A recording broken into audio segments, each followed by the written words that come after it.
Hello student, welcome back to my YouTube channel Student Study Point, and I hope that you all are fine.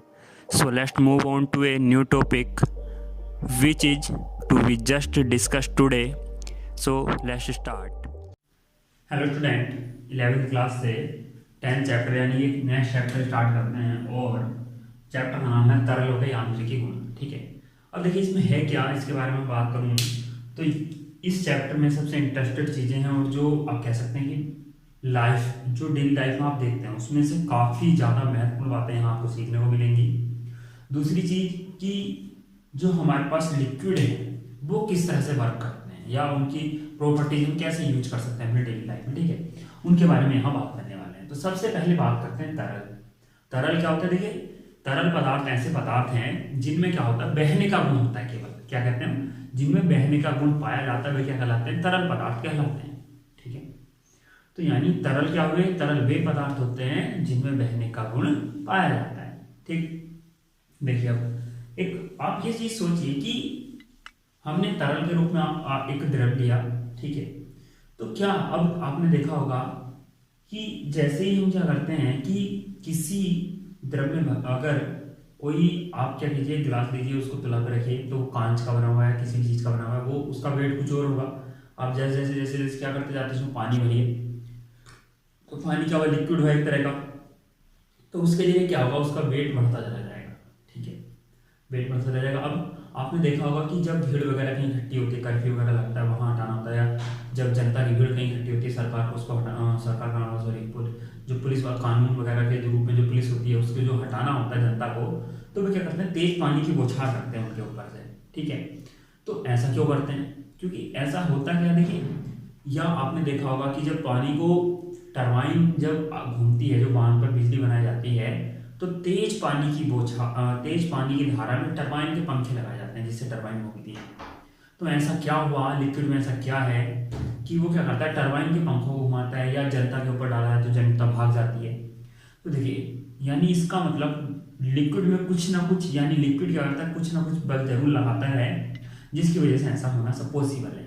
ठीक है, तो यानी इसका मतलब liquid भी क्या करता है? एक तरह का कोई किसी ना किसी प्रकार का बल आरोपित करता है। ठीक, तो लिक्विड क्या होता है? देखिए, लिक्विड जिस सतह पर डाला जाता है उस सतह पर क्या करता है? दाब आरोपित करता है। क्या लगाता है?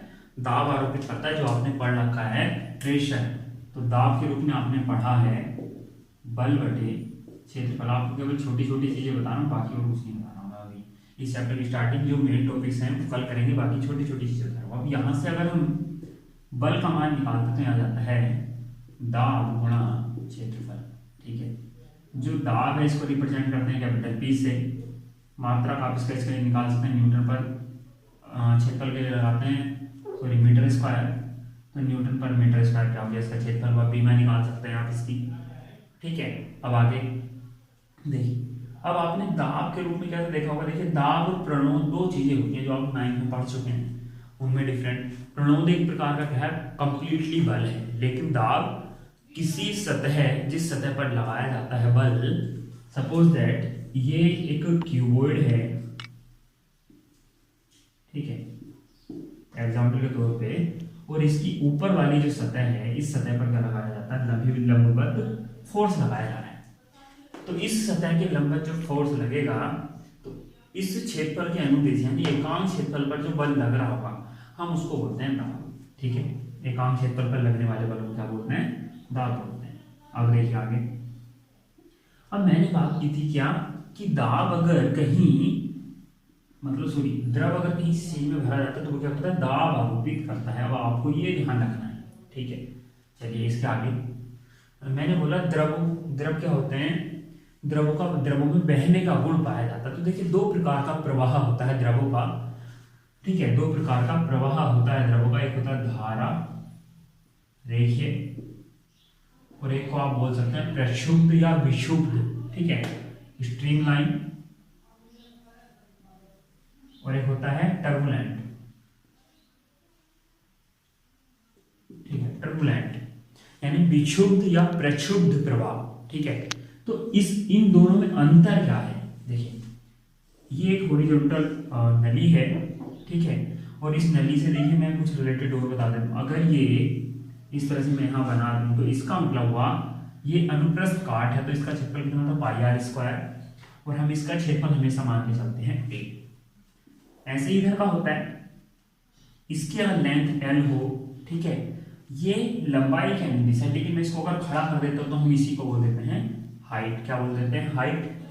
तो इसका आयतन अगर मैं निकालना चाहूँ तो मैं लिखूंगा यहाँ पाई आर स्क्वायर एच, लेकिन मैं इसको एक रूप में वो लिख सकता हूँ a इंटू एच, यानी ये भी वॉल्यूम है और ये भी वॉल्यूम है, ठीक है। कभी कभी आपको जब पानी की चाल दी हुई होती है, इसमें क्या दी हुई होती है? चाल, तो हम जो ये एच होता है यहाँ इसकी जगह v यूज कर लिया जाता है वेलोसिटी वाला, ठीक है, वेलोसिटी v यूज कर लिया जाता है, ठीक है।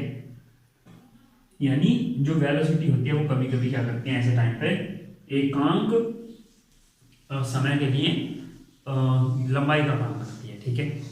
अब देखिए, तो ये जो आपको ध्यान रखना है कि a इंटू एच भी क्या होता है, किसी नली वगैरह के लिए जो बेलनाकार होती है उसका आयतन के रूप में हम यूज कर सकते हैं, ठीक है। और देखिए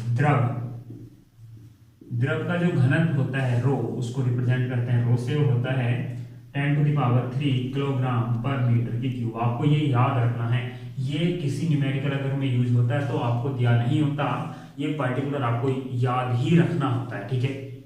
अब देखिए आगे, तो द्रव का घनत्व होता है, आपने क्वेश्चन चीज पढ़ी होगी, द्रव्यमान इक्वल होता है घनत्व और आयतन गुणा में, तो घनत्व रो और आयतन हुआ आपका v, तो आप इसको रो इंटू ए वी भी कह सकते हैं, a इंटू एच भी कह सकते हैं, आप ये ध्यान रखिएगा, ठीक है। तो ये चीजें मैं आपको छोटी छोटी इसलिए बता रहा हूँ कि आपको ये आगे जब यूज होगी तो मुझे ज़्यादा डिटेल में ना बतानी पड़े। अब देखिए हम बात कर रहे थे धारा रेखे की, तो देखिए धारा रेखे का मतलब है, अगर मैं बात करूं कि यहाँ से लिक्विड फ्लो हो रहा है, एक कण यहाँ स्टार्टिंग में एंट्री करता है और उसका पथ इस तरीके से आगे चलता चला जाता है इस नली में। तो यदि इस तरह से बहुत सारे कणों के पथ इसी तरीके से आगे हों, इन डॉटेड क्या कोई इस तरह से, ठीक है, तो इनके पीछे भी तो कोई ना कोई कण होंगे यहाँ ऐसे आने वाले, इनके पीछे के जो होंगे। तो यदि द्रव का प्रत्येक कण अपने से आगे वाले कण के पथ का अनुसरण करता है, ठीक है। कहने का मतलब यहां से जो कण गया, इसके जो जस्ट पीछे कण था, उसी का ये इसके पीछे वाला जो कण था वो इसी पथ का अनुसरण करते हुए चले, तो ऐसा जो पथ होगा वो क्या कहलाता है? धारा रेखीय कहलाता है। यानी यदि किसी जब कोई द्रव प्रवाहित हो रहा है तो प्रत्येक कण यदि द्रव का क्या करे, अपने से ठीक अगले वाले कण के पथ का अनुसरण करे, तो उस समय जो प्रवाह होता है वो क्या होता है? धारा रेखीय होता है।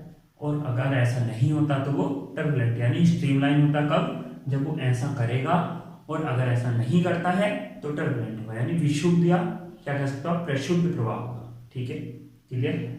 ये चीज हुई। देखिए दूसरी भार, देखिए इसका मात्रक जो होता है एक बार होता है, जो कि इस बार का मतलब ये क्या है? मात्रक है दाब का, और ये एक बार दाब हम जो समुद्र तल पर दाब है उसके रूप में जानते हैं, ठीक है। अब लेकिन समुद्र तल पर अगर हम बात करें दाब का जो मात्रक होता है पार्टिकुलर, हम इसको पास्कल भी बोलते हैं। तो एक बार में क्या होते हैं? 1,00,000 पास्कल होते हैं, 10⁵ पास्कल होते हैं, ठीक है। 10⁵ पास्कल होते हैं कम्प्लीटली। वैसे तो 1.013 के समथिंग होते हैं, इंटू 10⁵ पास्कल, ठीक। तो ये हो गया नहीं। अब देखिए वायुमंडलीय दाब, एक एटीएम क्या है? एक एटीएम वो भी इसी का मात्रक है, एक एटीएम, ठीक है, जिसको हम बार कहते हैं। यानी एक एटीएम को हम बार से डिनोटेट करते हैं। तो है क्या? देखिए अब देखिए जैसे वायुमंडलीय दाब है वैसे द्रव दाब है, इसलिए मैं आपको बता रहा हूं। देखिए वायुमंडलीय दाब का मतलब जहां तक वायु है, ऊपर वायुमंडल में जहां तक वायु है, तो वो धरातल के जिस बिंदु पर, सपोज दैट यहाँ क्रिएट हो रही है, यहाँ वायुमंडल दाब निकालना है, यहां से आप बेलन बना दीजिए ऐसे करके ऊपर, जहां तक वायु है, इस बेलन में जो वायु है, ये वायु इस बिंदु पर कितना प्रेशर क्रिएट कर सकती है, वो एक वायुमंडलीय दाब है। ठीक है, वो इस बिंदु के लिए वायुमंडलीय दाब है। अब ऐसे द्रव दाब, आप देखिए द्रव किसी द्रव की, जैसे मैंने बोला द्रव दाब डालता है, तो वैसे क्या है कि द्रव क्या करता है, इसी के अकॉर्डिंग दाब डालता है। आप द्रव में क्या कीजिए, एक यहाँ बीकर बना दीजिए, चलिए मैंने बना दिया। यहाँ अगर इस बीकर में पूरे में द्रव भरा हो तो आप इस पर क्या बना लीजिए, बेलन बना लीजिए ऐसा एक। तो ये जो पानी आया इस बेलन के अंदर, इस बेलन के अंदर जो पानी है, ये इस बिंदु पर जितना दाब डालेगा इसको हम द्रव दाब कहते हैं। तो ये छोटी छोटी परिभाषाएं मैं आपको बता रहा हूँ, बाकी अभी कंप्लीटली रूप से इसको आगे वीडियो में एक्सप्लेन करेंगे। इसमें देखिए काफ़ी इंपॉर्टेंट चीज़ें हो रही हैं, जैसे आपने नाम सुन लिया होगा बर्नौली फिल्म, अगर कोई जानकारी रखता है एडवांस सिलेबस की, टोरिशेली फिल्में हैं, अभिलता का सिद्धांत, कॉन्टिन्यूटी इक्वेशन जिसको हम बोलते हैं। तो ये सारी चीज़ें हमारे लिए लाइफ में डेली ज़्यादा बहुत महत्वपूर्ण है। तो आज के लिए इतना ही वीडियो में, बाकी नेक्स्ट वीडियो में हम पढ़ेंगे द्रव दाब संबंधी नियम, द्रव दाब संबंधी होता क्या है, ये पास्कल जो दाब का मात्रक पड़ा ये क्यों पड़ा, ठीक है, तो ये पास्कल कौन थे, तो इन सब की चीज़ों के बारे में। तो थैंक यू फॉर वॉचिंग, और लाइक और सब्सक्राइब शेयर करना ना भूलें।